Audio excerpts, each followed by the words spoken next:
Welcome to Pleasure Uprising. I'm Dr. Laura Juergens, intimacy coach, somatic practitioner, and your guide to getting out of your head and into your body, your desire, and your real capacity for connection. This show is for people who are done performing and ready to actually feel it. Let's go.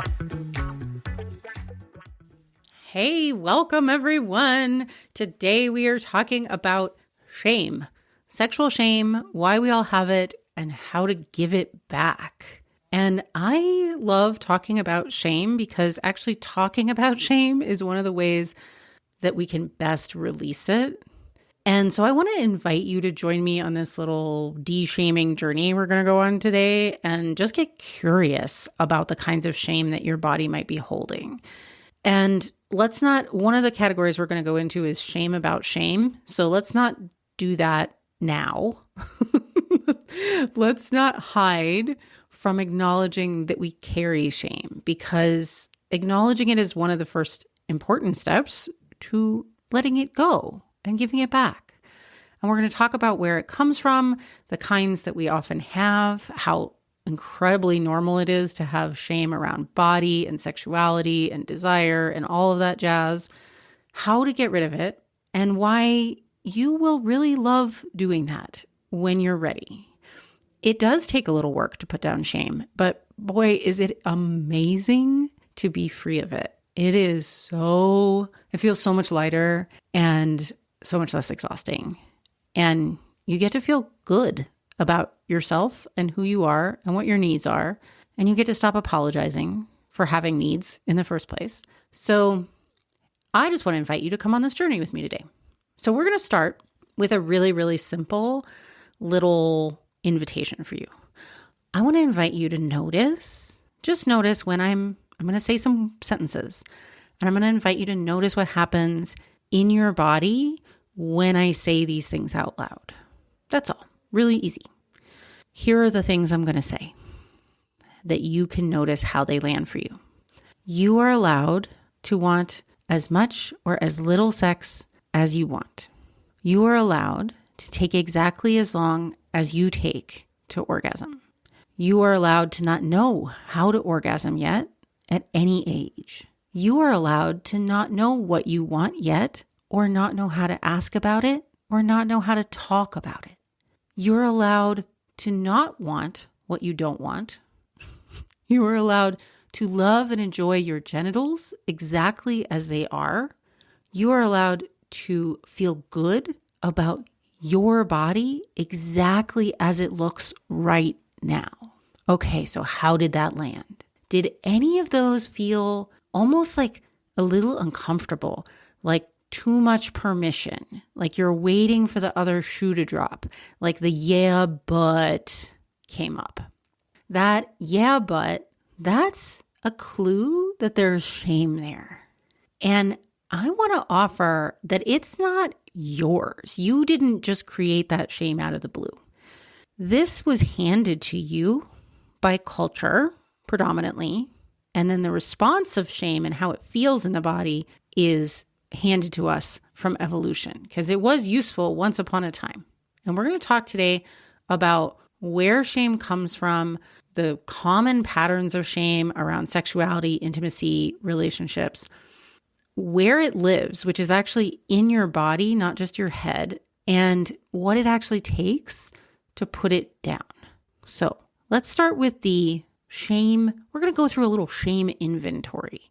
I want to give you some of the most common shame categories that I see in my practice, because I think it will help you understand that you're absolutely not alone. For each of these, there are so many other people who are experiencing them. It is just what a lot of humans are carrying around, and it's so much weight, and it makes us do crazy shit, It makes us hide. It also sometimes makes us blame other people in weird ways. It really disconnects us from our own knowing and our joy and our fulfillment in life. So shame can really get in our way, and it's worth taking a look at them. So here's a few categories. Number one, what I call the not enough shames. I'm not sexy or sexual enough.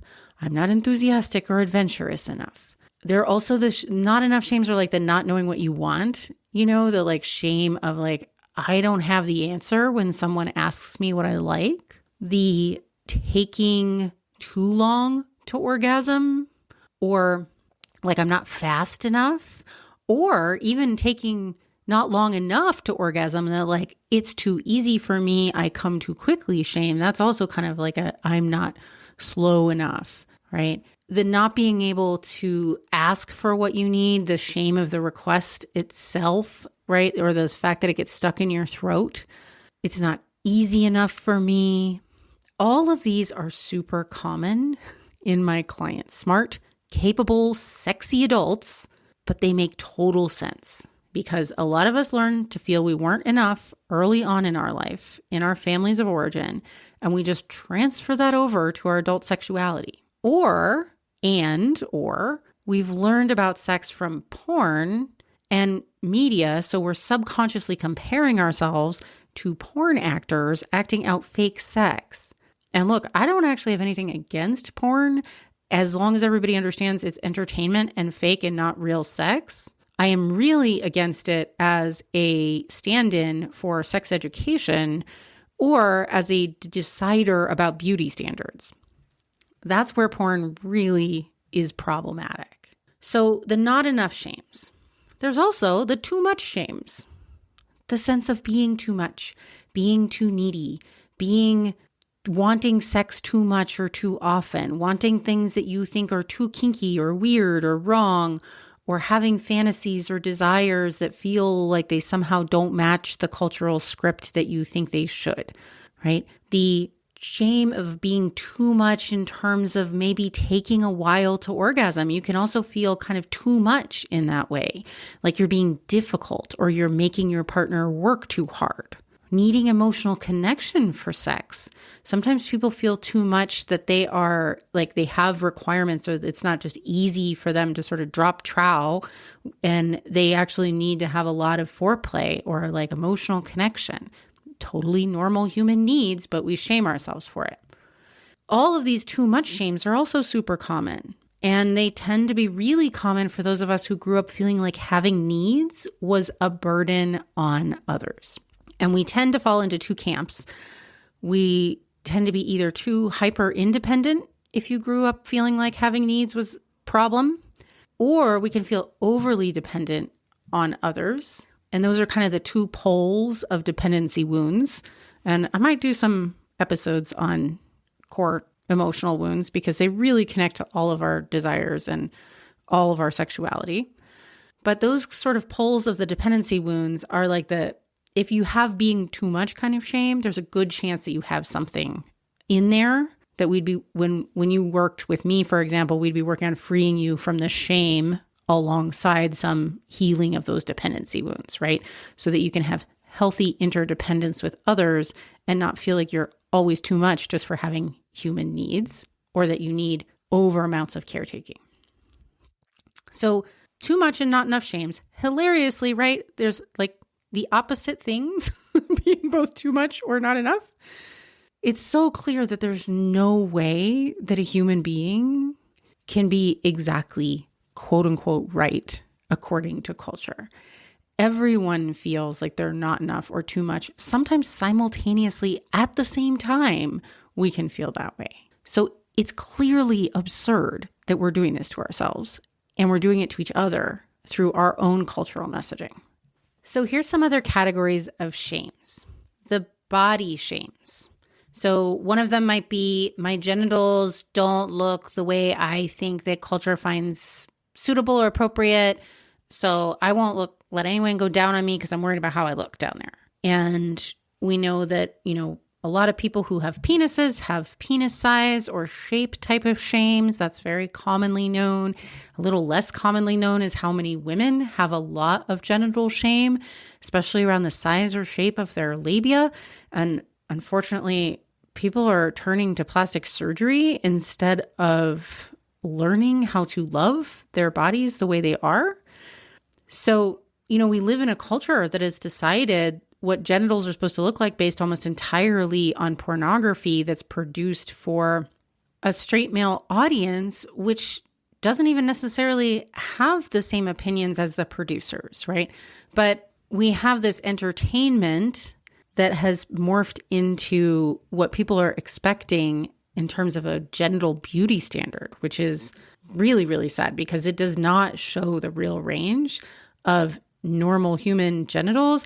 And of course, then, therefore, people think theirs are wrong. They've never seen evidence that they're normal and that they can be lovely and that plenty of people enjoy them of all different shapes and sizes. Another type of body shame is just the body not looking the way you've been told it's supposed to, quote unquote, look. And this sounds in people's heads like, I can't be present during sex because I keep thinking about how my stomach looks from this angle, or I won't be on top because of how I think my body looks to my partner. And this is also so common. I genuinely rarely work with a client assigned female at birth who doesn't carry some version of body shame. And the people I do who are the exceptions are people who have done years of work like I have to repair our body shame. It's not because we didn't have it. It's because we've actually really, really worked super hard on not having it and not having to carry it anymore. And that is something that you have to maintain all the time because culture is still constantly, we live in a culture that is constantly spending billions of dollars trying to convince us that our bodies are problems to be solved. That's how they make a lot of money, especially off of women. And that is not an accident, right? A person at war with their body is a very reliable consumer of the crap that they're selling you. And your self-consciousness being someone else's business model, it is in their interest to keep us feeling ashamed. And they do. And so it takes a lot of maintenance, but hey, hot tip, it's totally worth it to de-shame your body image. But people of all genders have body image issues. And increasingly we see that with cis men too. The experience and history shames are also a whole nother category. There's shame spirals around, the way that I deal with sort of sexuality and my confidence level and my anxiety around it, right? And you hear that from people constantly. I'm ashamed, I'm anxious, and then I'm going to avoid sex because I'm anxious, and then I'm going to be ashamed that I avoided it, right?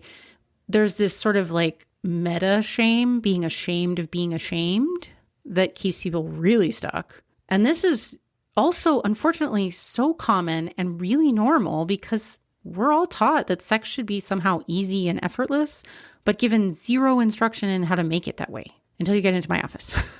So when it isn't effortless, it feels like it's evidence of this like deeper defect rather than a completely normal response to a vulnerable situation that nobody prepared us for. So that sort of like shame around sexual shame is also really common and something to watch out for.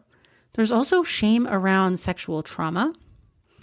Things like it sounds in your head like I should be over this by now, or it wasn't even that bad. I don't know why it still affects me, right?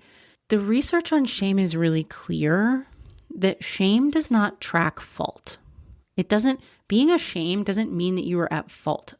What it means is you were treated as though you were worth less. And people become shamed because of experiences of feeling devalued, or because their brain is comparing them to other people in a way that they are saying, I will be devalued. But when we've been victimized, it involves being devalued by someone. Our autonomy was devalued.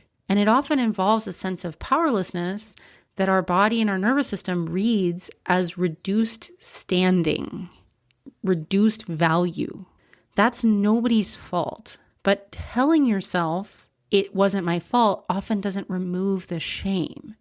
So if you've had sexual trauma, it makes total sense that you still have embedded shame in the body, even if you know it wasn't your fault, because shame's not organized around fault. The research shows us it's organized around our sense of devaluation.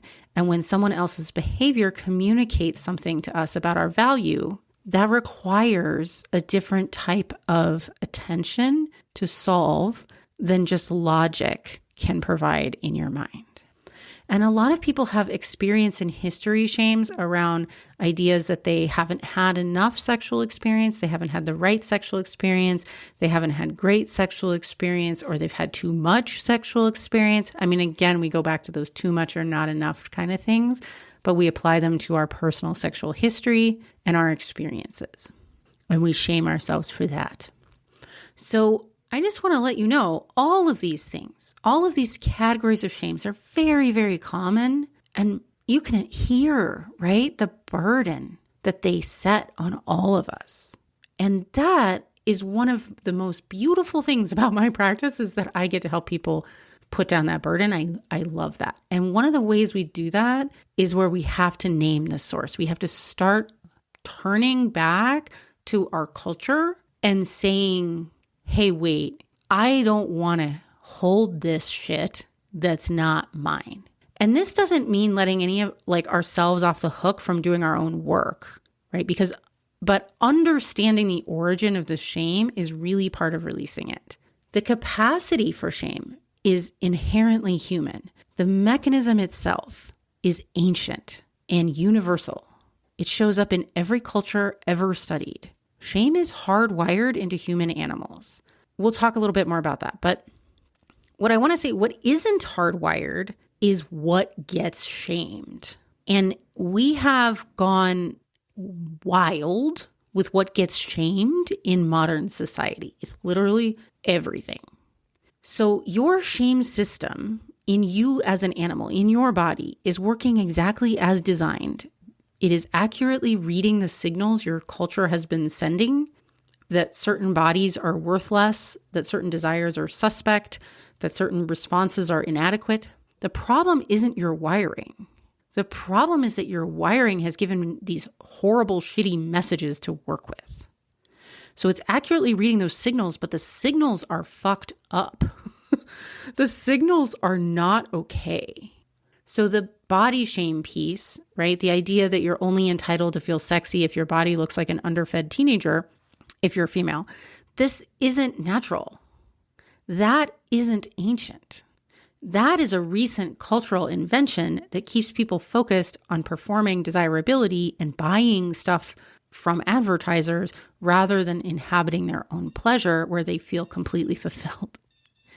So it's the messages that are triggering the shame that are the problem, and those come from culture.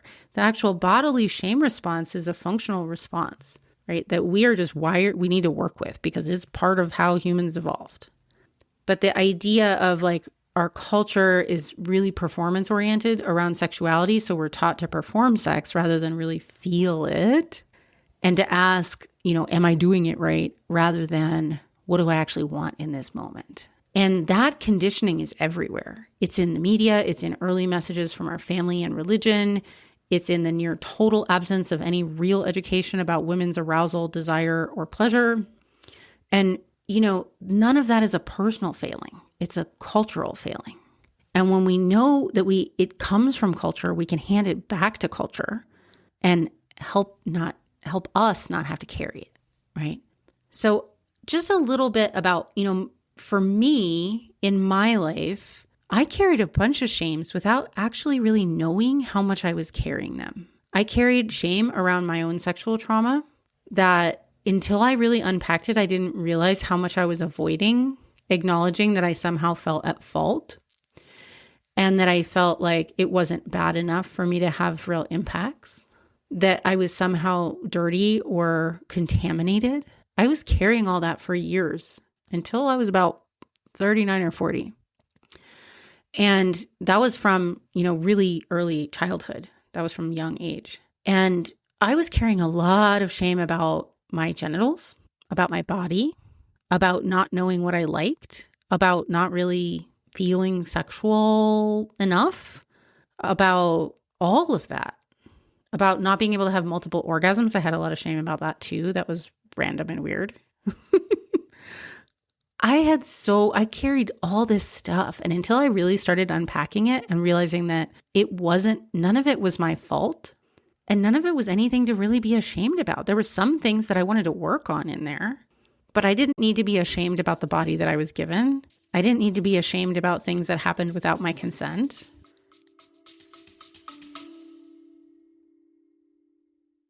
Quick break. If you are listening to this show, something in your intimate life may not be where you want it to be. And if you've been trying to think or talk your way through it and it's not quite working, that's not a you problem. That's just a method problem.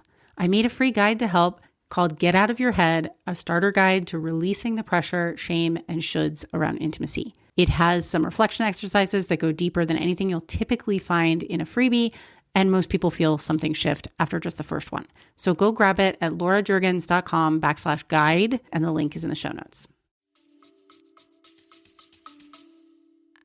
And what shifted was I started doing the somatic, like the body-based work, rather than just trying to think about it and talk to a therapist about it, which got me nowhere. I started actually doing the work to process the shame in my body and to release it with other people who helped me, and to really do a deep dive in letting myself learn new ways of thinking that created new feelings in my body. When I was able to put down all that shame, it's such a relief, and that's available to everyone.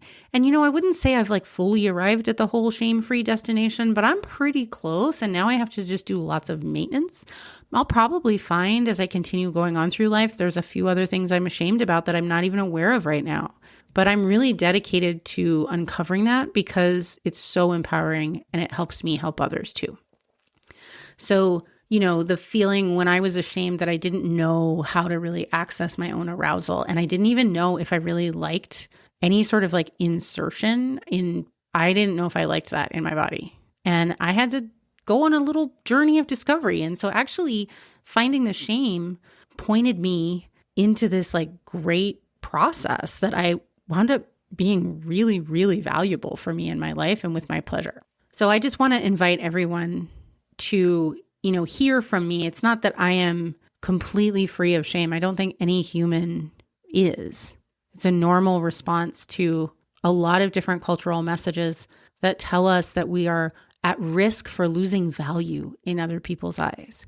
So it will continue to come up, but you can learn how to deal with it, how to clean out the sort of shame closet that you might have, the backlog, and how to just do maintenance on any other shames that come up. So let's talk about what shame actually does. Why do we have it? And I said it was an ancient system, and it is. It goes back further than any culture, further than language. And what we understand about shame evolutionarily is that it was to protect against social devaluation. In our long history as humans, we have mostly lived in small groups where we depended entirely on our group to survive.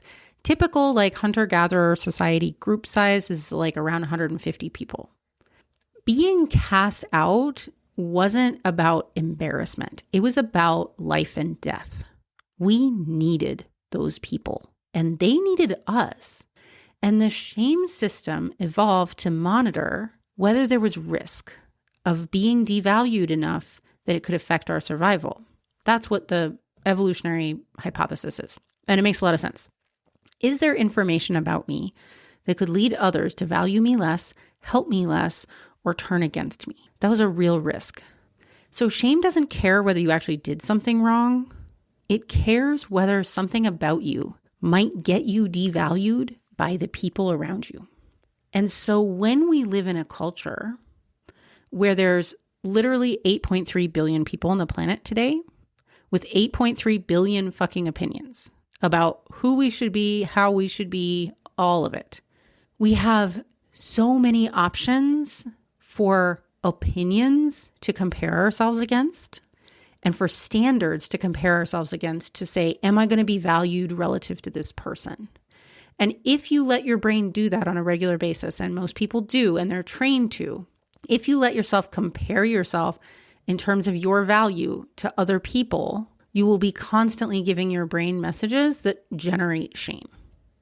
When the culture at large, which is sort of almost like this amorphous meta culture now in modern, developed Western society, where there's so much opinion connection You're exposed to so much content through social media, through advertising, through constantly kind of carrying around a little advertising box in your pocket that you look at all day, right? The culture at large is incredibly oppressive right now in terms of the amount of opinions and judgments that are available.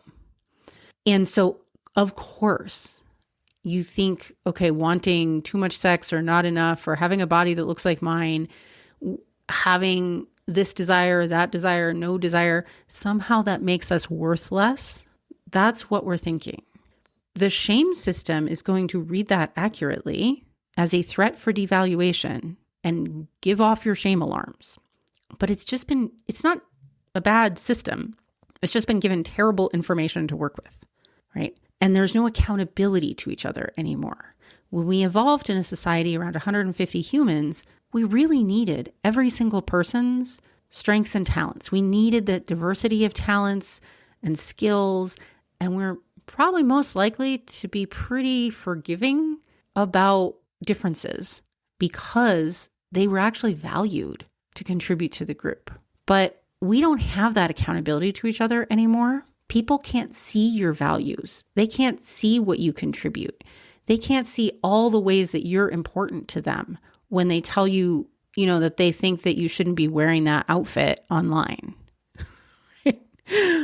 So we have an overactive, dysfunctional shame culture paired with old shame wiring that makes us hypersensitive to it. That's the paradigm that you're living in. So what can we do, right? Well, shame wants us to hide and not talk about it and avoid situations where it might surface. It wants us to avoid. And it also wants us to perform, to get very good at looking like we don't have any shame and feel completely alone in whatever it is. It's that hiding avoidance draw. And I have to say, that is the worst possible thing you can do when you're carrying shame, because it thrives in silence, but it actually will die when it is properly witnessed. The most powerful antidote to shame is actually speaking it to someone who stays in connection with you. This is a big part of my job. I love it because shame wants us to hide, which keeps us in shame. It's this perfect trap.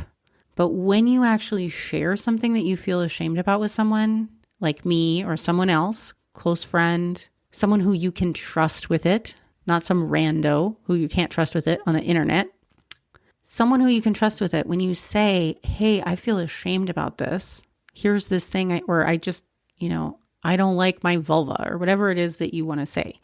I don't think this is acceptable about me. And the person stays with you and they understand and they stay in connection with you and they say, I'm not going anywhere. I think you are great just as you are. I think if you have a challenge you want to work through, that's 100% okay, but having it doesn't make you a less worthy person. When you can say it and hear that, the shame loses so much of its power. It really just starts dissipating. And that's really, really a powerful exercise to do. And it's important to notice the difference between shame and guilt, because healthy guilt can be really useful and shame is not useful. Shame doesn't actually help us. Even when we shame someone for a criminal act, it actually doesn't help them do better. It tends to make them hide and avoid thinking about it. And so instead of taking responsibility, they hide from what they've actually done. But guilt is actually useful. Guilt says, I did something that violated my values, or I did something that isn't how I want to show up. And that actually points towards repair. That points towards the possibility of restitution. But shame just says, I'm fundamentally wrong and defective, and it doesn't point anywhere. It just contracts. It has not helped anyone have better sex or more intimacy or better relationships if they shame themselves about anything. Okay, so where is all this shame? Is it just in our head? And the answer is no. The shame lives in a few different places. One, it does live in our implicit memory. It often stems from pre-verbal or early relational experiences like our particular response to shame, before we had language, before we could process what was happening consciously. And the body stores that as like procedural memory, the same way it stores how to ride a bike. You don't need your conscious mind to trigger it. It's stored in your body, and in an intimate moment, your body just will contract or shut down or go numb. So that's like a old shame trigger. And that's one way that the body stores implicit memory, just like it stores how to ride a bike, right? A skill, an embodied skill. It's an embodied response to a shamey situation. It also tends to store shame in the freeze response. When fight or flight isn't available, and oftentimes when you're young, small, dependent, or when the threat is relational, it's in a relationship, the nervous system will adopt a collapse response. And this happens a lot with shame because we're afraid to fight or flight about it in those cases, or we can't. And the collapse response or the freeze response happens, it's protective, and unfortunately, it can also get stuck. And this isn't a character flaw, but we can have a pattern where we sort of have a nervous system that's learned to collapse a lot. And if we have a habit of shaming ourselves a lot, like if you're a person who tells yourself you should do something different all the time, that's a shame. That's a shaming statement to yourself. It creates shame when you tell yourself you should be different than you are. You will be kind of like constantly triggering your collapse or freeze response a lot of times. That's really common. And I see that in a lot of clients. And it really matters because you can read every single book. You can do all the therapy. You can know everything about this intellectually. And your body will still do the same thing because cognitively understanding it is just the beginning. It's not how you release it. What actually moves the needle is to bring the shame into connection, into real relationship, rather than hiding it. Often finding a trusted person or a neutral person you can voice it to and who knows how to stay in connection with you. Voicing what needs to be voiced. Someone who fully accepts you, right? That is a reparative experience that tells your body, I don't need to feel shame about this. And it creates safety. And we often need it repeated a lot because bodies learn through repetition. So we have to repeat the experience. And it gets easier each time because we have less shame about it. So the first time, I've had clients who are just even ashamed to take a little time for themselves. Like, that's too selfish. I can't do that. I can't say no. I have to be on call constantly for everybody else in the world. And they're creating all this shame. When they first actually just admit, like, I want to take some time for myself. I know it sounds selfish. That's what they tell me. It doesn't sound selfish to me. And they get met with that doesn't sound selfish at all. You totally deserve to do that. Their entire system just relaxes and releases. And then, with the repetition, they start actually believing it.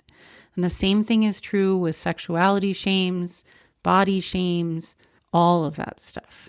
You need repetition and relationship to release. Okay, so in closing, shame has probably been quietly running around in the background of your intimate life for a long time. You might not have had words for it or noticed that that's what it was. You may still think that's just how it is, or that's just how I am, or that's just what intimacy feels like. But it doesn't have to. And it's not because you can think your way out of it. You've probably already tried that. But it's because bodies can learn new things. It can learn to not be ashamed.